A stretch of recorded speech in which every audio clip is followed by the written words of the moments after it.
여러분은 누군가에게 철저히 외면당한 적이 있나요? 아무도 곁에 남지 않았다고 느낀 순간, 뜻밖의 한 사람이 다가와 당신을 조용히 안아준 적은요?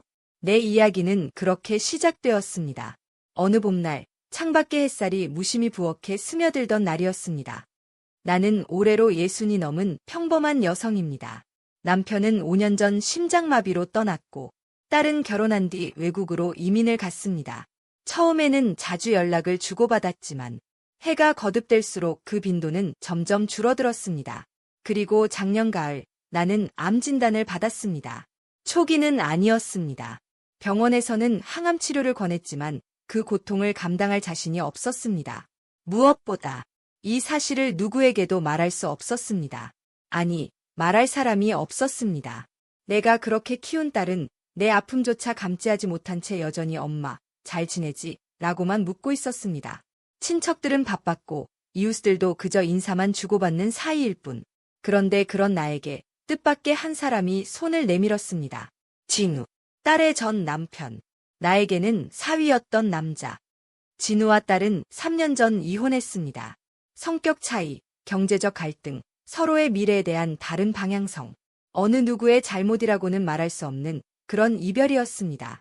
나는 중립적인 태도를 유지하려 했었고, 이혼 후에는 자연스럽게 연락이 끊겼습니다.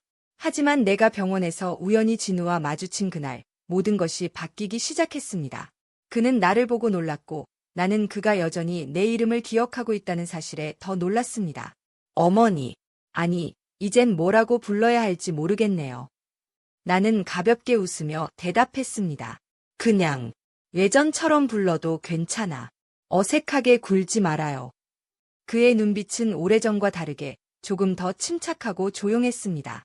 여기 병원엔 왜 오셨어요? 나는 처음엔 숨기려 했지만 이상하게도 그에게는 거짓말이 나오지 않았습니다. 조용히 진단서를 보여주자 그는 말없이 받아들었습니다. 그날 이후 진우는 정기적으로 내 병원 스케줄을 확인하고 차로 데려다주고 진료 결과도 함께 들으며 조심스레 나를 챙기기 시작했습니다. 처음에는 불편했습니다. 이혼한 사위가 왜 이런 일을? 도대체 무슨 의도일까? 하지만 시간이 지나면서 나는 깨달았습니다. 그는 어떤 조건도 없이 그저 사람으로서 내 곁에 있는 것이었습니다. 어느 날 항암 후유증으로 집에 쓰러져 있었던 날 밤 전화 한 통도 받지 못했던 내게 유일하게 도착한 메시지. 어머니, 괜찮으세요? 오늘 병원 못 가셔서 걱정돼요. 내일 제가 들릴게요. 식사는 하셨어요? 그 문자를 읽으며 눈물이 멈추지 않았습니다. 아무도 묻지 않았던 질문. 식사는 하셨어요? 그날 이후 진우는 매주 한 번씩 도시락을 싸들고 왔습니다. 직접 만든 죽, 샐러드, 그리고 과일. 가끔은 손으로 꾹꾹 눌러 쓴 메모까지. 오늘 하루도 고생 많으셨어요. 하루쯤 아무것도 안 해도 괜찮아요. 그냥 살아있는 것만으로도 멋진 하루입니다. 나는 그 메모를 냉장고에 붙여두고 아침마다 그것을 읽으며 하루를 시작했습니다. 사람의 정이라는 것이 얼마나 깊고 또 얼마나 미묘한 것인지 나는 이 나이에 처음 다시 배우고 있었습니다. 그는 말이 많지 않았습니다. 항상 나보다 2걸음 뒤에 서 있었고 내가 힘들어할 때면 말없이 물컵을 건네고 의자에 담요를 덮어주었습니다. 그런 그가 어느 날 밤 내게 조용히 말했습니다. 어머니, 저는 어릴 때부터 누군가의 마음을 받아본 적이 별로 없어요. 그런데 어머니는 저를 사람처럼 대해주시잖아요. 이혼하고도 이렇게까지 챙겨주시고. 나는 대답하지 못했습니다. 내가 그에게 준 것은 정말 아무것도 없었습니다. 오히려 내가 그의 정에 기댔고 그가 내 삶을 다시 살아보고 싶다는 마음을 품게 해주었을 뿐. 가끔 우리는 진짜 가족이 피로 연결된 사람이 아니라는 걸 잊고 살아갑니다. 이야기는 아직 끝나지 않았습니다. 다음 장에서는 이 미묘한 관계에 세상이 개입하기 시작하면서 서로의 마음이 얼마나 흔들리는지 그 불안과 용기를 함께 나누게 될 것입니다.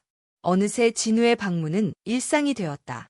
그는 내가 좋아하는 백합차를 사들고 오기도 하고 함께 조용히 뉴스나 다큐멘터리를 보며 시간을 보내기도 했다. 말이 없어도 편안한 존재. 어쩌면 나는 너무 오랜 시간 누군가의 딸, 아내, 엄마로만 살아오면서 이런 편안함을 잊고 살았던 건지도 모른다. 하지만 세상은 그렇게 단순하지 않았다. 어느 날 옆집 아주머니가 장을 보고 돌아오다 진우가 내 집 앞에서 내리는 걸 목격했다. 그녀는 대수롭지 않게 웃으며 말했다. 아, 아드님이 다녀가셨나 봐요. 보기 좋아요. 이렇게 챙겨주는 아들도 있고. 나는 순간 뭐라 답해야 할지 몰라 멈칫했다. 진우는 아들이 아니었다.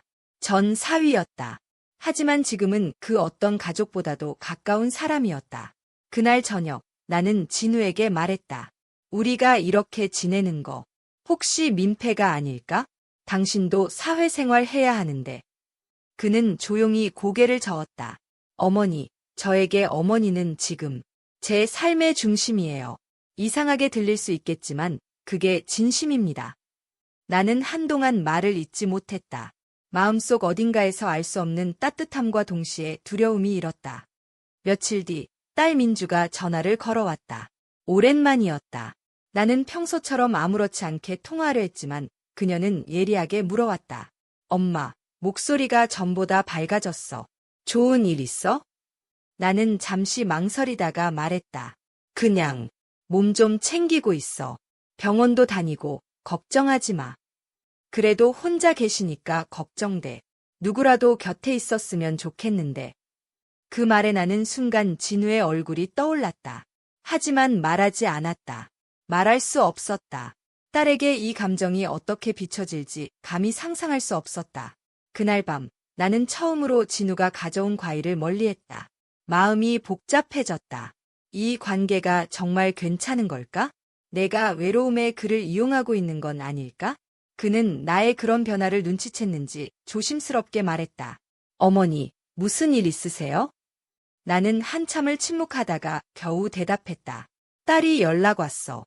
내 이야기는 안 했어. 미안해. 진우는 고개를 끄덕였다. 그럴 줄 알았어요. 충분히 이해해요. 말하지 않아도 돼요. 그냥, 저는 지금 이 시간이 좋아요. 그 말에 나는 눈시울이 붉어졌다. 이렇게 다정한 사람이었나. 딸과 함께 살 때는 몰랐던 모습이었다. 아니, 내가 관심을 두지 않았던 걸지도. 이후 진우와의 관계는 조금 더 조심스러워졌다. 하지만 동시에 더 깊어졌다. 우리는 함께 병원 상담도 다녔다. 의사 선생님은 내게 정서적 안정이 치료에 긍정적인 영향을 준다고 말했다. 그 말을 들은 진우는 집에 작은 화분을 사다 놓았다. 이 식물처럼 어머니도 조용히 회복 중이에요. 나는 그가 남긴 말과 행동 하나하나에 마음이 흔들렸다. 그리고 두려웠다. 이 감정이 정말 단순한 의지일까? 아니면 내가 외로움 끝에 만들어낸 기대일까? 그러던 어느 날 민주가 귀국했다. 갑작스러운 출장 일정으로 한국에 오게 되었다며 연락이 왔다. 그리고 나를 보기 위해 오겠다고 했다. 심장이 뛰기 시작했다. 지금 내 곁에는 진우가 있다. 이 사실을 어떻게 설명해야 할까? 나는 진우에게 말했다. 민주가 온대. 너, 그날은 오지 말아줄래? 그는 조용히 고개를 끄덕였다. 물론이죠. 불편하게 만들고 싶지 않아요. 하지만 그의 눈빛에서 슬픔이 느껴졌다. 그날 밤 나는 혼자 앉아 오래도록 고민했다. 과연 이 감정은 어디까지 괜찮은 걸까? 민주가 집에 온 날 그녀는 내 손을 잡으며 말했다. 엄마, 얼굴 좋아졌네? 누가 곁에 있어주는 거야? 나는 대답하지 못했다. 민주는 잠시 살펴보더니 조용히 말했다. 진우, 지? 나는 놀라서 그녀를 쳐다봤다. 엄마, 나 다 알아. 그 사람. 이혼 후에도 가끔 내게 연락했어. 엄마 건강 어떠냐고. 나는 그 자리에 주저앉을 뻔했다. 민주는 조용히 내 옆에 앉아 한참을 말없이 있었다. 그리고 말했다. 엄마, 솔직히 처음엔 듣기 싫었어. 화도 났고. 근데 어느 순간 나도 알겠더라. 그 사람, 엄마 곁에 있는 게 진심이라는 걸. 나는 눈물을 멈출 수 없었다. 딸은 나보다 어른이었다. 그날 이후 모든 것이 조금씩 달라졌다. 진우는 여전히 조심스럽게 나를 챙겼고 민주는 그런 우리를 조금씩 받아들였다. 하지만 아직 이야기는 끝나지 않았다. 이제 세 번째 장에서는 우리가 서로를 얼마나 이해하게 되는지 그리고 결국 어떤 선택을 하게 되는지 가장 따뜻하고 가장 두려운 순간이 펼쳐질 것입니다. 민주가 떠난 후 집안엔 다시 고요함이 내려앉았다. 하지만 그 고요함은 이전과는 달랐다. 더 이상은 숨기지 않아도 되는 안도의 침묵이었고 어느 정도는 딸과의 감정도 정리되었기에 가능한 평온함이었다. 며칠 후 진우가 다시 집을 찾았다. 나는 문을 열며 그를 가만히 바라봤다. 와도 돼요. 그는 조심스럽게 물었다. 나는 고개를 끄덕였다. 딸아이가 너에 대해 알고 있어. 그는 한순간 굳어졌지만 내 말이 이어지자 안도의 숨을 쉬었다. 놀랍게도 이해하려고 하더라. 진우는 천천히 웃었다. 그 웃음엔 수많은 감정이 얽혀 있었다. 미안함, 고마움, 그리고 오래된 그리움까지. 우리는 차를 마시며 한참을 말없이 앉아 있었다. 그 고요한 시간 속에서 나는 문득 말했다. 우리 관계에 이름이 필요할까? 진우는 나를 똑바로 바라보며 대답했다. 저는 어머니가 편한 대로 생각하셔도 괜찮아요. 하지만 제 마음은 더 이상 가족이라는 단어로만 설명할 수 없어요.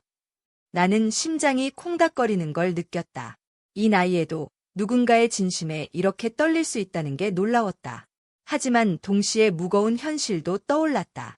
이 사회가 이 관계를 쉽게 받아들이지 않을 거란 걸 알고 있었다. 그리고 무엇보다 내가 이 감정을 받아들일 준비가 되었는지조차 확신이 없었다. 며칠 후 우리는 함께 병원에 갔다. 정기 검진이었다. 진우는 늘 그렇듯 내 손을 잡고 기다려주었다. 의사 선생님이 말했다. 요즘 건강이 꽤 좋아지셨어요. 정서적인 안정이 몸에도 영향을 주는 겁니다. 곁에 누가 계신가 봐요? 나는 웃으며 진우를 흘끗 바라봤다. 그는 조용히 고개를 숙였다. 병원 밖을 나와 우리는 벤치에 앉아 있었다. 가을 바람이 살랑 불었다. 진우가 말을 꺼냈다. 어머니, 저에 대해 후회하세요? 나는 고개를 저었다. 아니, 너를 원망했던 시간보다 지금 내가 내 곁에 있어주는 시간이 훨씬 소중해. 그는 나를 바라보며 아주 작게 웃었다. 그리고 내 손을 잡았다. 그럼 우리 앞으로는 그냥 감정대로 살아볼까요? 나는 잠시 눈을 감았다. 수많은 고민과 두려움이 스쳐갔다. 하지만 그 모든 것 위에 진우의 온기가 있었다. 그래, 그렇게 해보자. 그날 이후 우리 사이엔 작은 변화들이 생겼다. 이제는 서로에게 거리낌 없이 웃었고 식사 후엔 같이 산책도 했다. 가끔은 가까운 시골 마을로 드라이브를 가기도 했다. 사람들의 시선이 부담스러울 때도 있었지만 그는 항상 나를 앞세워 걸었다. 부끄러워하지 마세요. 제가 선택한 사람이에요. 그 말에 나는 마음 깊숙한 곳까지 따뜻해졌다. 민주는 가끔 연락을 해왔다. 엄마, 진우 오빠 아직 잘 챙겨주지? 나는 웃으며 대답했다. 가끔은 내가 걔를 더 챙기는 것 같아. 민주는 한참 웃다가 말했다. 그럼 다행이야. 엄마, 너무 오래 혼자였으니까. 그녀의 그 말은 마치 내 감정을 허락해주는 듯한 위로였다. 그날 밤 나는 진우에게 말했다. 딸아이가 너를 오빠라고 부르더라. 그는 놀란 듯 웃으며 말했다. 우리가 너무 복잡한 가족이 된 것 같아요. 아니야. 복잡한 게 아니라 그냥 늦게 찾아온 평범함일지도 몰라. 그는 조용히 내 어깨에 손을 올렸다. 나는 처음으로 그 손길을 마음껏 받아들였다. 이야기는 아직 끝나지 않았다. 하지만 우리는 서로의 곁에서 지금 이 순간을 충실히 살아가고 있었다. 다음 편에서는 우리가 내리는 마지막 선택, 그리고 그 선택 이후의 일상을 보여드릴게요. 시간은 참 조용히 흘렀다. 진우와 나는 함께 있는 게 더는 특별하지 않은 일상이 되었다. 하지만 그 일상은 내겐 오히려 기적 같았다. 아침엔 내가 먼저 일어나 조용히 차를 끓였다. 진우는 커피를 좋아했지만 내가 끓인 대추차를 더 좋아했다. 이제 이 향 아니면 하루가 시작되는 기분이 안 들어요. 그가 웃으며 말하면 나는 속으로 생각했다. 그래, 나도 그래. 우리는 조심스럽게 함께 살기 시작했다. 처음에는 따로, 조용히. 이웃들에게는 조카가 돌보러 오는 줄로 알렸다. 하지만 시간이 지나면서 사람들은 눈치를 채기 시작했다. 수군거림도 들렸다. 혼자 사시더니 남자가 자주 보이네. 그 사람, 옛날 사위였다는 소문이 있어요. 나는 외면했다. 예전 같았으면 무너졌겠지만 이제는 아니었다. 진우가 내 손을 잡고 말했다. 이제야 어머니가 자신을 위해 사는 걸 보는 것 같아요. 그 말에 나는 목이 메었다. 어느 날 동네에서 함께 장을 보고 돌아오던 길이었다. 우연히 딸 민주가 앞집 아주머니에게 전화를 받은 것을 알게 됐다. 엄마가 누구랑 같이 산다고요? 며칠 뒤 민주는 예고 없이 한국에 들어왔다. 그날 저녁 집 앞에 선 딸을 보며 나는 얼어붙었다. 진우도 말없이 고개를 숙였다. 민주는 조용히 말했다. 엄마, 아무 말 안 하셨죠? 나는 고개를 끄덕였다. 말하지 못했어. 아니, 말할 수 없었어. 딸은 한참을 말없이 있었다가 테이블에 앉으며 말했다. 처음엔 믿기 싫었어. 그런데 엄마 얼굴을 보니까 이해가 돼. 진짜로? 응, 엄마. 평생 누구를 위해서만 살았잖아. 이제 한 번쯤은 스스로를 위해 살아도 되잖아. 그 말에 진우는 고개를 들었다. 나는 딸의 손을 꼭 잡았다. 고맙다. 민주아. 그날 이후 우리는 더는 숨지 않았다. 동네 사람들이 뭐라 해도 나는 부끄러워하지 않았다. 학교 근처 벤치에 함께 앉아 책을 읽기도 하고 시장에서는 손을 잡고 장을 봤다. 물론 아직 눈총을 받기도 했지만 진우는 항상 내 곁에서 단단하게 지켜줬다. 우리 이제 정식으로 어디라도 다녀올까요? 그가 조심스레 제안했다. 나는 웃으며 대답했다. 늦게 만난 우리에겐 오히려 시간이 더 소중하니까. 우리는 바닷가 근처 작은 펜션으로 떠났다. 저녁 노을이 바다를 물들일 때 나는 조용히 말했다. 진우아, 이제 너를 그냥 이름으로 부를게. 그는 잠시 놀란 듯했지만 이내 웃었다. 이름만으로도 충분히 따뜻해요. 나는 손을 뻗어 그의 손을 잡았다. 이제는 나도 누군가의 여자로 살아보고 싶어. 그 말에 진우는 입술을 깨물며 말했다. 지금 그 말을 들으려고 난 여기까지 온 것 같아요. 그날 밤 우리는 바닷가를 오래 걷고 조용히 마주 앉아 삶에 대해 이야기했다. 과거의 아픔, 세상의 시선, 그리고 우리가 쌓아온 조심스러운 믿음. 진우는 말했다. 어머니, 아니, 지금은 그냥 당신 덕분에 제 인생도 처음으로 온전해졌어요. 나는 눈을 감았다. 눈물이 흘렀지만 그건 슬픔이 아니라 해방의 눈물이었다. 늦게 왔지만 가장 깊은 사랑이야. 이제 우리는 매일 아침을 함께 맞는다. 정확히 말하면 내가 맞이하는 인생의 두 번째 봄이다. 정해진 틀도 이름도 없지만 이 관계 안에서 나는 누구보다 나답게 살아가고 있다. 사랑은 나이와 상관없다. 그리고 진심은 사회의 기준보다 더 크다.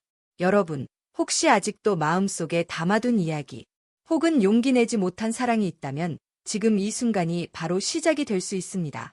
내 이야기가 누군가의 작은 용기가 되길 바라며 벚꽃 감사합니다. 그리고 여러분의 두 번째 봄도 꼭 찾아오길 바랍니다.